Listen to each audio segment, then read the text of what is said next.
எபினேசரே ஆராதனை ஆராதிப்போமா?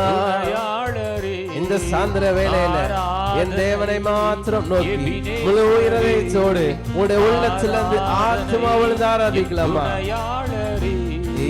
ஆராதனை எபினேசரே ஆராதனை துணையாளரே ஆராதனை உம்மை முழு உள்ளத்தோடு ஆராதிப்பேன் முழு பலத்தோடு அன்பு கூறுவேன் உம்மை முழு உள்ளத்தோடு ஆராதிப்பேன் முழு பலத்தோடு அன்பு கூறுவேன் ஆராதனை ஆராதனை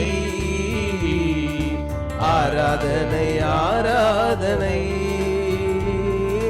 ஆராதனை ஆராதனை